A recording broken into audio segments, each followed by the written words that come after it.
RMC Rotten sans flamme. Il va falloir venir chez nous. Il ne faut pas avoir la grippe ni la gastro, parce que ça va se régler comme d'habitude, comme des hommes, comme des Corses. Faites entrer l'accusé. Alors vous le savez, on n'a toujours pas de diffuseur pour l'an prochain. Le milliard d'euros promis par Vincent Labrune se transforme en 500 millions d'euros récemment. Aujourd'hui, prise de parole de Laurent Nicolin, le président de Montpellier et patron de Foot Uni. C'est le syndicat des clubs pro. Canal veut tuer le foot français, dit-il. Alors nous, on est là, on prend note. Peut-être qu'ils estiment qu'on leur a fait du mal, mais dans la vie, vous savez, quand on se sent lésé, on prend des rendez-vous et on discute avec les gens. C'est en discutant qu'on règle les problèmes, pas en mettant la tête sous l'eau de quelqu'un, en le laissant respirer un peu, en lui remettant la tête sous l'eau. Ce quelqu'un, c'est Vincent Labrune, le patron de la Ligue, qui est en première ligne dans ce dossier et qui est rendu responsable par beaucoup de l'échec. Alors Vincent Labrune est accusé de faire du mal au foot français, et cela depuis longtemps. L'accusation est menée par le procureur Jean-Michel Larquet. Bonsoir. Bonsoir. Bonsoir. L'avocat de Vincent Labrune, ce sera maître Jérôme Roten. Bonsoir maître. Bonsoir à tous. Je ne sais pas s'il sera sauvé à la fin, Vincent Labrune, mais vous allez peut-être trouver des circonstances atténuantes. Le juge, c'est le juge Olmeta qui va trancher. Bonsoir monsieur le juge. Bonjour à toutes. Alors, monsieur le procureur Larquet, qu'est-ce que vous reprochez à Vincent Labrune? Tout? Je n'irai pas, non pas tout, parce que depuis longtemps, vous dites depuis longtemps, non, je n'irai pas sur le magnifique parcours de Vincent Labrune à la tête de l'Olympique de Marseille. Ça, je laisse ça à l'histoire. Je vais me focaliser sur ce qui se passe aujourd'hui dans le football français, dans ce qui a été promis et dans ce qui n'est pas tenu.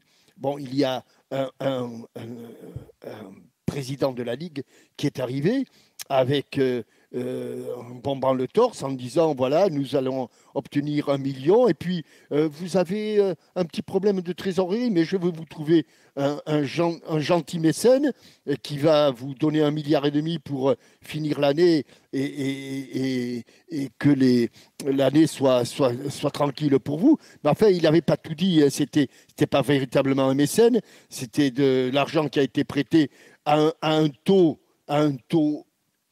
usurier, parce que quand on voit ce que le fonds CVC va retirer de son investissement initial, c'est à mourir, c'est une honte. Et en plus, pour avoir vendu les bijoux de famille, Vincent Labrune a réussi à avoir une prime. Donc je veux bien qu'on fasse tout, mais je dirais que Vincent Labrune est le représentant de président. Et Laurent Nicolin, ça m'étonne, quand il dit le Canal veut tuer le football français. Non, c'est le football français qui a voulu jouer les fiers à bras et qui a considéré que Canal, qui avait été un bailleur essentiel du football français, n'avait plus voix au chapitre et qu'on pouvait bafouer les véritables amis. Il n'y en avait pas beaucoup d'amis pour téléviser le foot français. On a réussi à se fâcher avec son meilleur ami, celui qui mettait le plus d'argent sur la table. Et ça, je pense que Vincent Labrune est quand même responsable, et tout à fait responsable de cette situation, parce qu'aujourd'hui, plan A, plan B, diffuseur indépendant, ou aller se raccrocher aux branches, le football français est à la dérive sur le plan financier. Et Laurent Nicolin, le premier, parce que je sais qu'à Montpellier, malheureusement, c'est ainsi fait, les recettes guichets sont pas terribles à Montpellier. Il n'y peut rien, Laurent. Dans la suite de l'interview, je me permets, Jean-Michel, on lui dit: est-ce que ça vous inquiète cette situation? Il dit: au moins, vous savez, rien ne m'inquiète, je vais faire faillite, je déposerai le bilan, j'irai faire les poubelles, je vais pas me prendre la tête, il y aura peut-être 5 ou 6 clubs qui feront faillite comme moi. Ils seront contents à Canal, ils mettront du rugby le dimanche soir.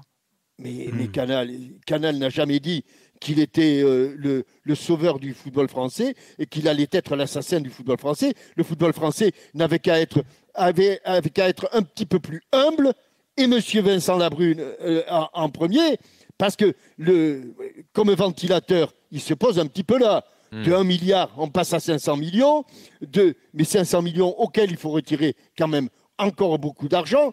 Je pense qu'il y a un fond d'incompétence. Alors, je sais ce que va me dire...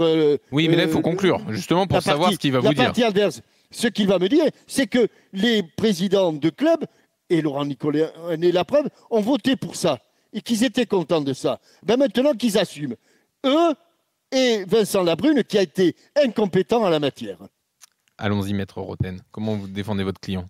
Mon client, c'est simple. Je vais rebondir sur la dernière phrase de M. Larquet. Les présidents ont décidé de mettre Vincent Labrune à cette position-là. C'est leur salarié, en quelque sorte. Donc, il fait plus ou moins ce qu'il leur demande. Il voulait le milliard, il voulait plus d'argent pour pérenniser les clubs et leur donner plus de moyens pour rivaliser avec les pays voisins. Vincent Labrune était totalement dans cette communication-là parce qu'il a pris de court personne. En effet, il voulait tous le milliard comme son... le président Quillot, voilà, Quillot qui était là, général, qui demandait le milliard, pareil, de la même façon que Didier Quillot et son équipe à l'époque a craché. Ils ont craché sur Canal+. Alors Didier Quillot, c'était l'appel d'offres, effectivement. Oui, Mediapro le remporte. Mais après, Vincent Labrune est concerné au moment où il faut renégocier les droits après la chute de Mediapro. Et là, il continue de ne pas écouter Canal en disant ce sera tel prix et pas un autre. On est d'accord. Le problème, Jean-Louis, c'est que le gros problème avec Canal, la relation avec Canal, déjà, elle a pris fin avec l'ancienne équipe. D'accord ? Elle a continué en effet avec Vincent Labrune sur ces négociations et tu as raison de le rappeler. Il est aussi responsable, mais malheureusement, c'est les présidents qui sont responsables. Et c'est dont Jean-Michel Aulas. Moi, Jean-Michel Aulas, quand je l'entends aujourd'hui nous donner des leçons et dire oui, Canal, il faut aller voir Canal pour négocier. Mais c'est une honte. Rappelle-toi ce qu'il a dit. Lui, Jean-Michel Aulas. La sert de fusible, tu veux dire? Mais c'est trop facile. C'est trop facile pour eux. Aujourd'hui, ils ont fait preuve, la plupart, d'incompétence. Je suis désolé. Tu dois anticiper déjà la crise des droits. Vincent Labrune était le premier à le dire. Attention, nous, on va avoir du mal en France parce que ça a été le cas il y a 3 ans, ça a été le cas il y a 6 ans. Tous les 3 ans, rebelote. Il y a des problèmes dans les négociations.